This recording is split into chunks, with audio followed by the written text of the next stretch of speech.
patología es propia de la edad juvenil, si bien el dolor no tiene características específicas, existen ciertos indicios que nos hacen sospecharla. El diagnóstico y el tratamiento temprano, en general, se acompañan de un buen pronóstico.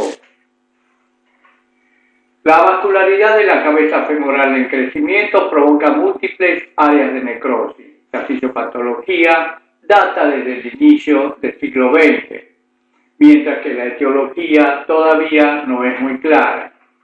Esta patología se define de esta manera. Sería un cuadro isquémico que produce áreas de necrosis y reblandecimiento que deforma la cabeza cuando contacta con el acetábulo. La regeneración posterior se produce sobre las deformidades producidas. Es decir, hay que evitar que se deforme la cabeza, ya que la regeneración provocará una incongruencia importante con un severo compromiso biomecánico que llevará a la articulación irremediablemente a una artrosis severa.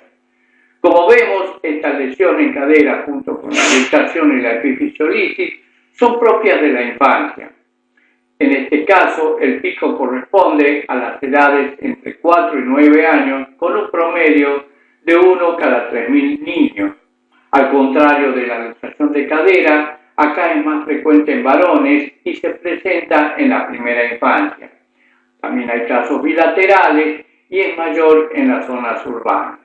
Como dijimos, no está clara la etiología. Las sinovitis repetidas de la articulación pueden comprometer posteriormente la irrigación cefálica.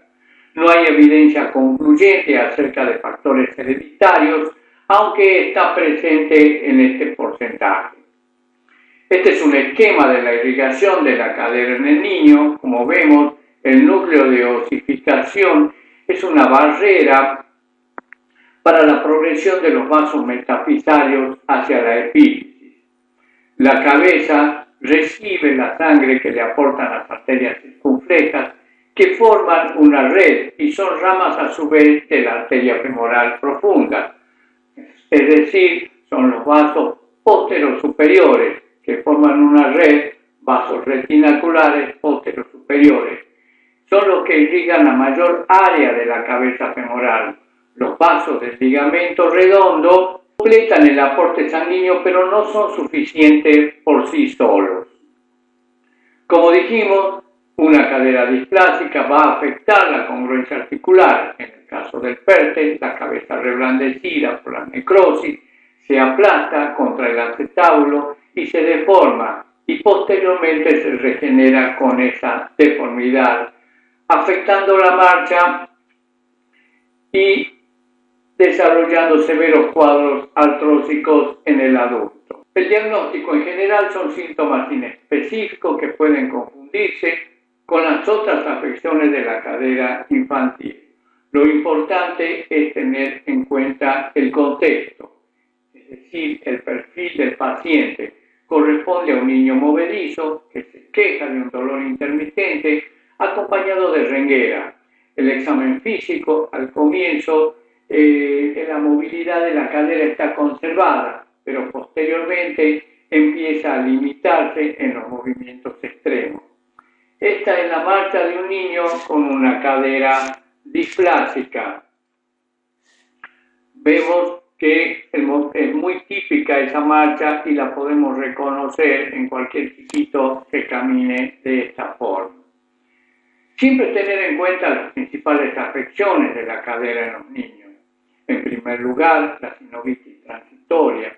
Es una patología de aparente origen viral, con una evolución espontánea entre 10 a 15 días, con radiología negativa, a pesar de que en algunos casos hay un aumento de la luz articular que se denomina signo de Waldenström, por el derrame articular moderado más una tumefacción del cartílago en la articulación.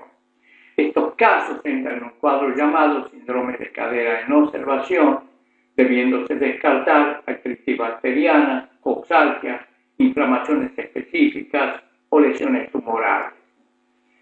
El par radiográfico consiste en un frente de ambas caderas y un perfil en posición de Lowenstein para observar el perfil de la cadera sospechosa. Los signos radiográficos son tardíos, con un periodo negativo que va entre 15 a 30 días. Por lo tanto, es necesario otros estudios como la gramografía. Estos son los diferentes estudios por imagen para esta patología. La gramografía con magnificación y Technetium 99, como vemos en este caso. Una resonancia magnética también es útil y una tomografía de reconstrucción, especialmente en los casos secuelares, para programar alguna cirugía de reconstrucción. Estas radiografías corresponden ya a la etapa secular, muestran diferentes grados de compromiso de la cabeza femoral. Los periodos tienen que ver con los estados evolutivos de la enfermedad. El periodo de necrosis cefálica implica un reblandecimiento de las estructuras óseas. Si estas, a su vez, están soportando cargas, se aplastan y se deforman. Posteriormente, el cuadro se recupera, la osificación reaparece, pero se hace sobre una cabeza femoral aplastada y deformada. Los periodos evolutivos corresponden: primero, la tumefacción de partes blandas, que dura 3 a 6 semanas. Solamente podemos sospechar por un aumento de densidad de las partes blandas periarticulares en la radiografía. El periodo de necrosis va hasta 6 meses, ya hay un aumento de la densidad del núcleo cefálico. A nivel metafisario, el cuello femoral está ensanchado y ese núcleo empieza a aplastarse. En el tercer periodo, entre 2 a 6 meses, ya hay fragmentos grandes y chicos en la placa epifisaria y el costilo es irregular. En el periodo de reconstrucción, ya comienza el año, hay un aumento de densidad del núcleo cefálico, hay una reconstrucción de la trama normal y depende del grado variable y de la deformidad previa. Esto corresponde al área comprometida de la cabeza femoral. Para ello se utiliza la clasificación de Cattera. También se usan otras clasificaciones como la de Sherry. El grado de deformidad al final de la evolución de la enfermedad va a producir una incongruencia articular que en definitiva va a ser la causa del desarrollo de una artrosis deformante, muy discapacitante, que puede llevar a un reemplazo articular a un paciente relativamente joven. El pronóstico tiene que ver con la extensión de la lesión y con la edad. La evolución es benigna en los niños menores de 6 años, los de 9 años tienen un periodo intermedio y más de 9 años el pronóstico es serio. El tratamiento tiene dos objetivos: disminuir o eliminar el dolor y la contractura muscular es necesario para una mejor calidad de vida. Las secuelas de la enfermedad están relacionadas con la incongruencia articular debido al grado de deformidad cefálica.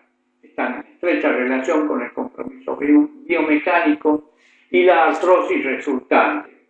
Cuando desaparece el dolor, el tratamiento se dirige a recuperar el rango de movimiento de la articulación por medio de la fisiokinesioterapia, permitiendo lograr una mejor cobertura cefálica. La reosificación espontánea hace que se realice de la manera más esférica posible de la cabeza, evitando la cosa plana.